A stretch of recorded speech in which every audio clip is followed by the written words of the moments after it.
एक समय की बात है, एक गांव में सफेद साड़ी वाली चुड़ैल का आतंक था।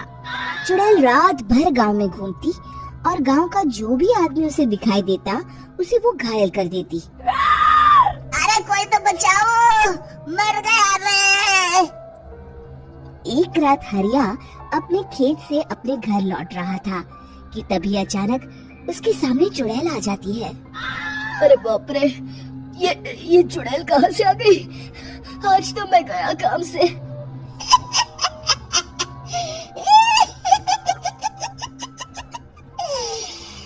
आज मुझे मेरा शिकार मिल गया।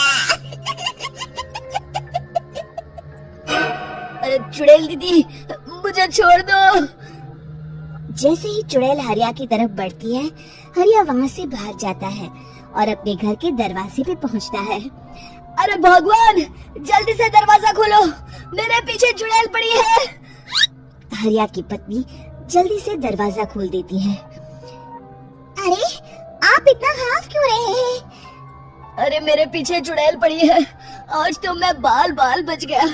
जल्दी से सभी दरवाजे और सभी खिड़कियों को बंद करके बत्ती बुझा दो।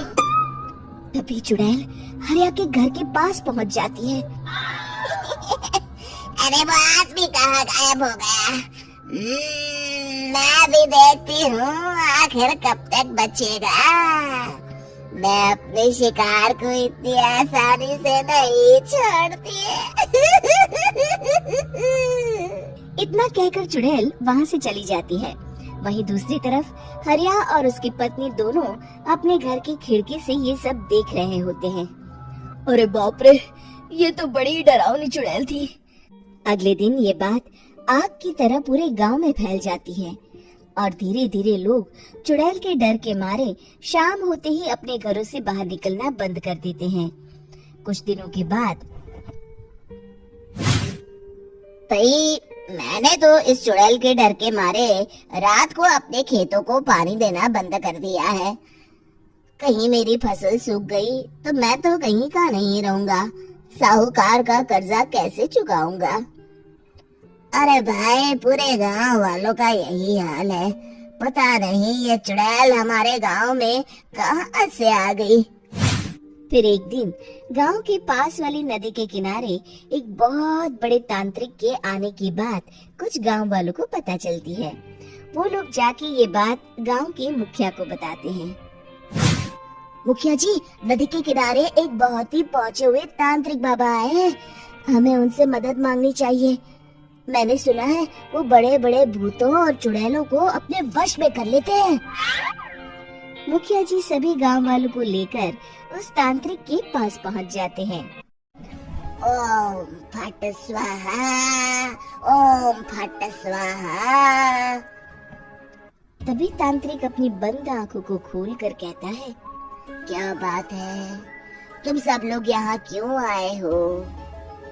मुखिया जी उस तांत्रिक को सारी बात बता देते हैं। अच्छा, तो ये बात है। और तांत्रिक अपनी आंखों को बंद कर लेता है। मैं देख रहा हूँ तुम्हारे पूर्वजों ने बहुत पाप किए थे, जिससे गांव अब श्रापित हो चुका है। उसी के फल स्वरूप तुम्हारे गांव में चुड़ैल आई है। ये चुड़ैल बहुत खतरनाक है, ये किसी को नहीं छोड़ेगी। हे भगवान, मर गए रे, अब क्या हो गया? तभी गांव के मुखिया जी कहते हैं, बाबा, इस चुड़ैल से हम सबको बचा लीजिए। कोई तो उपाय होगा। इसका सिर्फ एक ही उपाय है। सभी गांव वालों को बारी बारी हर दिन अपनी आधी फसल उस पहाड़ी के ऊपर बनी काली गुफा में छोड़ के आनी होगी। तभी उस चुड़ैल की भूख मिटेगी और श्राप का प्रभाव खत्म हो जाएगा और तुम सब जिंदा बच जाओगे। सभी गांव वाले उस तांत्रिक की बात को मान लेते हैं और वहां से चले जाते हैं। फिर अगले दिन से रोज उस गांव के लोग बारी बारी से अपनी आधी फसल उस काली गुफा के पास जाकर रखाते। कुछ दिनों बाद हरिया की बारी आती है। बाप रे, आज तो मेरी बारी है उस काली गुफा में जाने की। क्या करूं? वो तो बड़ी खतरनाक चुड़ैल है। मेरे तो हाथ पैर कांप रहे हैं। फिर हरिया डरते डरते अनाज की बोरियां अपनी बैलगाड़ी में लाद देता है। तभी हरिया की पत्नी उससे कहती है, देखो जी, संभल के जाना और किसी भी हालत में शाम होने से पहले वापस आ जाना। उस चुड़ैल का कोई भरोसा नहीं है जी। हरिया बैलगाड़ी में बैठते हुए कहता है, भगवान, मैं क्या वापस आऊंगा? लगता है अब तो मेरी खबर ही आएगी। इतना कहकर हरिया वहाँ से चला जाता है।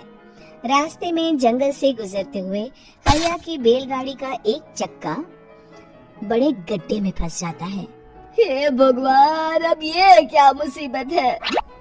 हरिया नीचे उतर के पूरी ताकत से अपनी बैलगाड़ी को गड्ढे से निकालने की कोशिश करता है। बहुत देर मेहनत करने के बाद हरिया की बैलगाड़ी उस गड्ढे से बाहर निकल जाती है। हे भगवान, अब तो शाम होने वाली है। आज तो मैं गया काम से। जैसे तैसे हरिया काली गुफा में पहुंच जाता है। अरे मर गया रे, यहाँ तो चारों तरफ डरावना माहौल है। मैंने यहाँ आने में बहुत देर कर दी, कहीं चुड़ैल नाराज ना हो जाए। हरिया अनाज की बोरियां वहाँ रख के जैसे ही जाने लगता है, तभी उसे किसी के आने की आवाज सुनाई देती है। हरिया एक कोने में छुपकर अंदर देखने लगता है। चुड़ैल वहाँ आती है और फिर अपने चेहरे से नकली चुड़ैल का मुखौटा निकाल देती है। हरिया ये देख के हक्का बक्का रह जाता है। तभी चुड़ैल कहती है, भैया यहाँ आना, आज तो बहुत अनाज आया है। इसे मिलाकर अब हमारे पास ढेर सारा अनाज जमा हो गया है। कल ही हम इसे शहर में बेच आएंगे और माला माल हो जाएंगे। तभी अंदर से नदी के किनारे वाला तांत्रिक बाहर आता है। अरे, ये तो तांत्रिक बाबा है। हाँ, अब तो हम दोनों की जिंदगी मजे में कटेगी। गांव वालों को बेवकूफ बनाना इतना भी मुश्किल नहीं था। लोग तो तुम्हें सच में असली चुड़ैल समझते हैं। हाँ, तुमने सही कहा। अब ये गांव वाले चुड़ैल के डर से जिंदगी भर इस काली गुफा में अनाज पहुंचाते रहेंगे। अच्छा, तो ये बात है। ये दोनों पूरे गांव वालों को बेवकूफ बना रहे हैं। अभी जाकर सबको बताता हूँ। हरिया उन दोनों की पूरी बातें सुन लेता है और जल्दी से वापस गांव में आता है। गांव वालों को पूरी बात बता देता है। इससे पहले वो दोनों हमारा अनाज लेकर शहर जाए, हमें उन दोनों को पकड़ना होगा। उधर दूसरी तरफ नकली तांत्रिक और नकली चुड़ैल बनी औरत एक बड़ी गाड़ी में सारा अनाज लाद के वहाँ से निकलने की तैयारी कर रहे होते हैं। जल्दी करो, इससे पहले हमें कोई देख ले। हमें यहाँ से निकलना होगा। और तभी वो दोनों देखते हैं कि सामने से सभी गांव वाले अपने अपने हाथों में मशाल लेके आ रहे हैं। दोनों बुरी तरह डर जाते हैं। रुक जाओ, तुम दोनों का भांडा फूट चुका है। अरे मर गए रे, ये गांव वाले कहाँ से आ गए? तुमने क्या सोचा इतनी आसानी से यहाँ से निकल जाओगे? ये अनाज हमने अपने खून पसीने से दिन रात खेतों में मेहनत करके उगाया है। दोनों मुखिया जी के पैरों में गिर जाते हैं। हमें माफ कर दीजिए, हम दोनों एक नंबर के काम चोर हैं। बिना मेहनत किए पैसे कमाना चाहते थे। हाँ हाँ, अब हम आगे से मेहनत मजदूरी करके पैसे कमाएंगे। हमें कुछ मत करना, हमें छोड़ दीजिए। इतना कह के दोनों गांव छोड़ के भाग जाते हैं और सभी गांव वाले फिर से खुशी खुशी रहने लगते हैं। शिक्षा, तभी तो कहते हैं कि किसी भी समस्या का समाधान केवल सूझबूझ से ही करना चाहिए और कभी हिम्मत नहीं हारनी चाहिए। दोस्तों, हमें उम्मीद है कि आपको हमारी ये कहानी पसंद आई होगी। कृपया हमारे चैनल को सब्सक्राइब करें और सभी अपडेट्स के लिए बेल आइकन जरूर दबाएं। और हाँ, वीडियो लाइक और शेयर करना मत भूलिएगा। Bye bye.